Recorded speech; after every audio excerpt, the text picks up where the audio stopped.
Bonjour, nous allons regarder ensemble pour cette année 2020 quelles sont les influences planétaires qui concernent mes scorpions.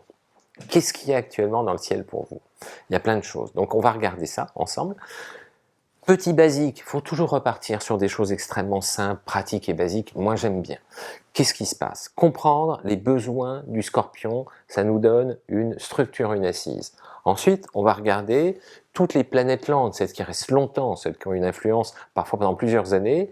Et enfin, on va détailler séquence par séquence pendant toute l'année les planètes dites actives, réactives, celles qui permettent d'augmenter notre libre arbitre, celles qui permettent d'intervenir. Mercure, le mental, quand est-ce qu'il faut communiquer, ou parfois se taire, hein, ça peut arriver. Vénus, quand est-ce qu'on est dans des bonnes dispositions, c'est plus important sur le plan affectif. Et enfin Mars, quand est-ce qu'il faut agir, et parfois quand est-ce qu'il faut éviter d'agir trop fortement pour éviter que l'énergie qu'on produit aille trop loin et soit du coup beaucoup moins productive. C'est parti. Comprendre le scorpion. Comprendre le scorpion, c'est comprendre quels sont ses besoins. Les besoins du scorpion, il faut faire un peu de mécanique, c'est toujours bon à prendre. On est à la période qui correspond à l'automne. On est dans cette phase hivernale avec le scorpion, dans cette zone où les graines qui sont tombées dans le sol, dans la saison précédente, dans les mois précédents, dans les semaines précédentes, commencent à préparer la germe qui va émerger derrière. Donc il y a chez le scorpion toujours un effet phénix. L'effet phénix, c'est on meurt pour renaître, on détruit pour recréer. Donc nous sommes confrontés à l'environnement, l'univers dans lequel les phases de transformation sont les plus profondes, mais aussi dans lesquelles les forces de vie et de survie sont les plus fortes.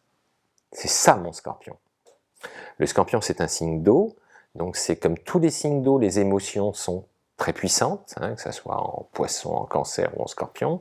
L'affect, les ressentis, l'intuition sont en général plus élevés sur les curseurs que la moyenne. Chez le scorpion, il y a deux planètes maîtresses. Il y a Pluton, le dieu des enfers, qui fait appel à nos archaïsmes les plus ancestraux, notre cerveau reptilien, nos ressentis, nos mécanismes de survie, notre lucidité sur les impératifs nécessités fondamentales qui conditionnent le fait qu'on soit productif ou pas. Il y a cette disposition particulière qui concerne la possibilité d'aller au fond des choses, de comprendre la substantifique essence de tout ce qu'on vit, de tout ce qu'on traverse. Et puis en même temps, il y a un deuxième maître chez le scorpion, c'est Mars, la volonté, l'action, la détermination. Voilà, c'est ça un scorpion pour moi. Un mélange de feeling, d'intuition, de passion, de volonté et d'énergie. Voilà le concentré de talent qui est en gestation là-dedans. Qu'est-ce qu'il y a en toile de fond sur le plan planétaire en ce moment pour les scorpions pour l'année 2020? Globalement, c'est bon. Pourquoi? Parce qu'il y a une très large majorité de planètes qui vous veulent du bien. Quelles sont-elles? Pluton, votre maître, en Capricorne, forme avec vous un sextile, donc il vous apporte cette capacité à maîtriser vos instincts pour vous projeter sur du long terme. Saturne, toujours en Capricorne, lui, c'est le roi de la vision, c'est Chronos, le temps, il vous canalise sur des énergies qui vous permettent de travailler l'endurance. On voit loin, on se projette loin en ce moment grâce à Saturne. Il y a également Neptune, à partir du poisson, angle de 120 degrés avec vous, qui raffine votre intuition, votre ressenti, votre feeling, votre délicatesse aussi, parce qu'elle est là, hein, derrière la carapace. Et puis, j'ai l'opposition d'Uranus. Alors ça, c'est un piquant qui vous empêche de vous ennuyer, ça réactive, surtout les premiers décans, une envie de changer tout ce qui vous convient plus, elle va être puissante, elle va être là toute l'année, c'est une sorte d'aiguillon, une sorte de petit coup électrique qui vous pousse à toutes les transformations, toutes les évolutions dans des temps courts. Il faut que ça bouge vite, voilà. Et puis enfin, il y a ce bon Jupiter qui lui aussi arrive en Capricorne, et quand il arrive en Capricorne, il forme toujours des beaux aspects avec vous, qui est 60 degrés plus loin. Et les beaux aspects en question s'appellent des sextiles, 60 degrés, c'est super porteur, super productif. Donc quand on regarde bien, sur les 5 planètes lentes qui dressent la toile de fond, j'en ai 4 qui sont d'une exceptionnelle qualité. j'ai juste l'opposition d'Uranus pour les premiers décans, qui vous crée un peu d'impatience et d'instabilité parce qu'on a envie que ça bouge et que ça remue très vite. Hormis ça, le ciel est d'une exceptionnelle qualité pour cette année 2020 pour vous, mes scorpions. Ça, c'est la toile de fond. Il m'arrive de dire des choses pires. 80% de ciel extrêmement favorable, c'est carrément, c'est quoi 80%, 8, fait 16 sur 20. Un ciel à 16 sur 20, on peut trouver mieux? Pas évident, c'est pas facile, sérieux. Quand on fait des stats, 16 sur 20, je peux vous dire, c'est exceptionnel. Allez, qu'est-ce qui se passe? On va regarder Mercure maintenant, tout au long de l'année. Mercure, c'est votre capacité à communiquer, votre capacité à créer du lien, votre disposition à vous faire entendre. Alors, l'année, elle commence bien, parce que jusqu'au 16 janvier, Mercure, il vous veut que du bien. Il est dans un signe ami, il est en Capricorne, il forme toujours cet aspect de 60 degrés qui vous protège. Il vous permet de parler avec plus de finesse, de précision, en allant à l'essentiel et en gommant les aspérités relationnelles qui sont celles dont vous prenez parfois plaisir, qui consistent à piquer un peu plus que nécessaire pour être sûr et certain de bien vous faire entendre. Puis parfois parce que vous aimez ça. Ça, on le sait, mais bon, on va pas en faire un roman. Qu'est-ce que j'ai d'autre? Ça, c'est très bon pour la com, ça libère là. En revanche, entre le 17 janvier et le 3 février, Mercure est ce qu'on appelle en carré, en conflit. Donc là, vous risquez d'être beaucoup plus perméable aux échanges, beaucoup plus ouvert, trop peut-être, vous prenez les choses très à cœur, trop certainement, de tout ce qui est en contradiction, en contrariété, en frottement, en friction. Donc, mon conseil, il va être méga simple, fermez-la. On dit rien. On évite les conflits, on la ramène pas, on joue la discrétion, on joue l'apaisement et on remet à aucun prix de l'huile sur le feu avec un carré de Mercure. C'est dit. En revanche, Mercure redevient éminemment sympathique à partir du 4 février et il va y rester un bout de temps. Du 4 février au 4 mars, puis du 17 mars au 11 avril, durant toute cette longue période, Mercure, il est en ce qu'on appelle en trigone. C'est un angle optimal, un angle super bienveillant. La com est bonne, votre intuition est top parce qu'il est en poisson, 120 degrés. Il vous apporte cette finesse, cette observation, ce sens de l'à-propos, cette capacité à aller voir au-delà de ce qu'on vous raconte, qui est un talent tout à fait particulier que vous avez. Vous intuitionnez tous vos échanges avec une profondeur, une lucidité, d'une redoutable finesse et donc d'une redoutable efficacité. Le verbe vient vite, les idées sont claires, on va droit au cœur de cible, tout ce que vous avez en matière de communication, d'échange, de négociation se fait avec une aisance redoutablement étonnante. C'est très très bon, cette longue période-là, il faut me la savourer. Mercure est complètement neutre quand il rentre en bélier, on s'en fiche, hein, c'est un quinconce, rien à faire. En revanche, attention, il y a un petit créneau super délicat au niveau com et échange entre le 28 avril et le 11 mai. 28 avril, 11 mai, opposition de Mercure, vous risquez d'être confronté à des situations où on va au feu. Donc là, si on peut retenir les chevaux de façon à pas mettre de l'huile sur le feu, c'est un vrai conseil que je vous donne. Hein, opposition de Mercure, pas bien méchant, mais là, ça fuse dans tous les sens. Vous pouvez sortir des horreurs, surtout si vous prenez trop à cœur ce qu'on vous dit. Allez-y, moderato, s'il vous plaît. Voilà.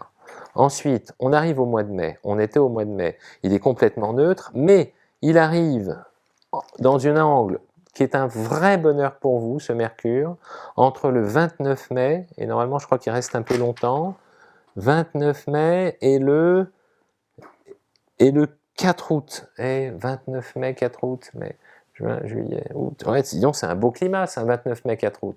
Pendant toute cette période-là, Mercure, à partir du Cancer, forme un trigone de 120 degrés, il vous veut que du bien. C'est-à-dire qu'on acquiert cette finesse de communication qui fait qu'on anticipe les besoins de l'autre, mais qu'on est en même temps, de par le type d'aspect en question, dans une phase, dans une couleur, dans une teneur, où on a envie que ça se passe bien. Et on a envie que ça se passe bien dans des domaines comme les domaines familiaux, affectifs, proches. Et là, quand vous êtes déterminé à jouer l'apaisement, mais vous êtes merveilleux de finesse, d'analyse, d'interprétation, de mots qui rassurent, de prendre les choses sous le bon angle, de brosser dans le sens du poil, ça vous arrive. Mais vous êtes super gagnant à faire ça. Parce que grâce à ça, crée une relation de confiance, une relation qui s'installe, une relation qui s'apaise. Et une relation qui s'apaise, c'est une relation qui dure. C'est ça que je veux que vous reteniez. Bon, le climat est bon. En revanche, il est beaucoup plus aigu en août. Entre le 6 août et le 20 août, là, pareil, Mercure en Lion, les frictions, les variations, les tensions, elles vont arriver plein pot. Donc là, on calme le jeu. Hein. Mieux vaut parfois ne rien dire. Il y a un proverbe que j'adore qui dit mieux vaut ne rien dire et passer pour un CON plutôt que de l'ouvrir et de ne plus laisser aucun doute sur le sujet. Je l'adore.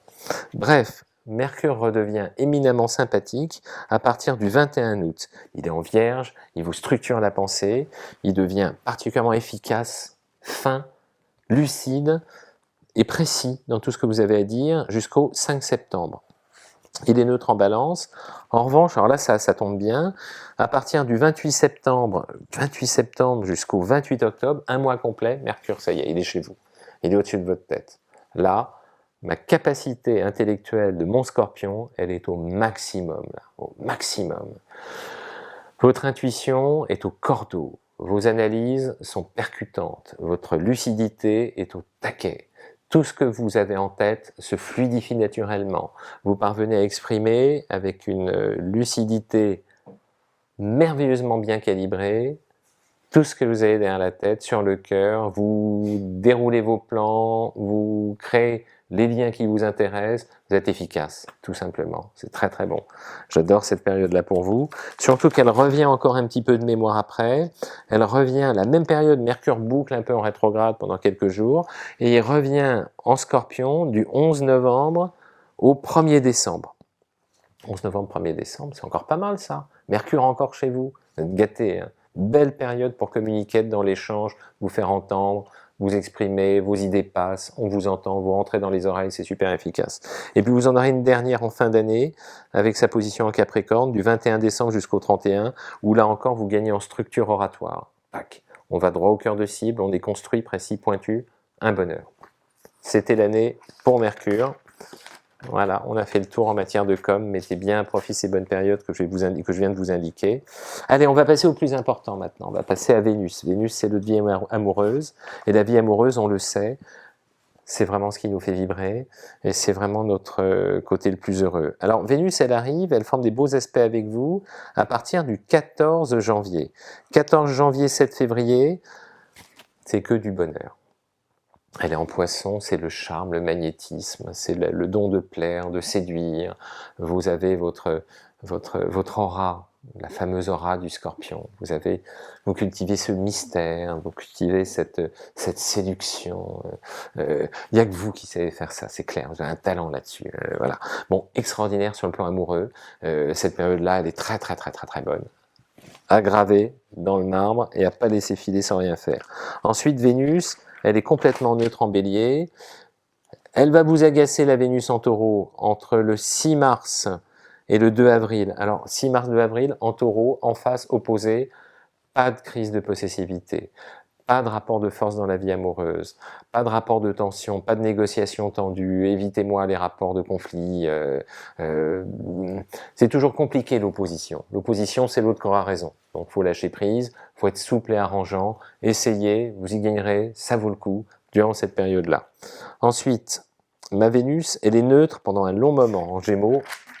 Pour vous, elle n'a pas d'influence. En revanche, elle devient super productive à partir du 8 août jusqu'au 7 septembre. 8 août, 7 septembre, Vénus vous aime. Vénus vous reboucle pendant toute cette période du mois d'août jusqu'au début septembre. Ce charme, cette aura, ce magnétisme qui fait que quand vous êtes bien motivé, que vous êtes vous-même en confiance, comme c'est le cas, que les apports sont beaux, on gagne en charme redoutablement efficace. Là, normalement, vous plaisez beaucoup. Si vous avez le cœur solitaire, la période est extrêmement bonne pour trouver quelqu'un qui corresponde à vos attentes. Attention, on ne rêve pas non plus, il faut être concret. Mais le climat est propice aux rencontres, tout simplement. Voilà ce qu'il faut mettre en avant. Sortez de votre coquille, bougez-vous, remuez, envoyez les signaux. Envoyez les signaux. Avec vous, les signaux, ils sont clairs, ça soit dans le regard, on vous plaît, on ne vous plaît pas, on le sait tout de suite. Il n'y a pas de doute sur la question. On est en septembre. Vénus passe en Lion, c'est un carré, on va l'oublier. Vénus arrive en Vierge le 3 octobre. Du 3 au 28 octobre, Vénus en Vierge, ça aussi c'est bon. Période d'octobre qui est bonne, là on construit, on plante des graines, on est constructif, positif, on est pratique, pragmatique dans tout ce qui est vie amoureuse et affective. On peut construire là, c'est vraiment un climat qui s'y prête. Hein. Les arguments sont précis, le savoir-faire est simple, l'envie de faire plaisir, l'envie d'être utile, tout ça est optimal durant cette période-là, il faut en profiter. Derrière, ensuite en Balance, c'est pas grave, pour vous c'est neutre, Vénus arrive enfin sur votre tête. Mis du temps, mais elle arrive enfin. Bien évidemment, vous avez bien compris, quand on a la chance d'avoir Vénus pile poil au-dessus de sa tête, c'est là où elle est la plus belle de toute l'année. Vénus entre dans le signe du Scorpion le 22 novembre et il va y séjourner jusqu'au 15 décembre. Donc 22 novembre, 15 décembre, pendant presque 4 semaines, vous allez avoir Vénus, l'amour, le charme, la chance, pile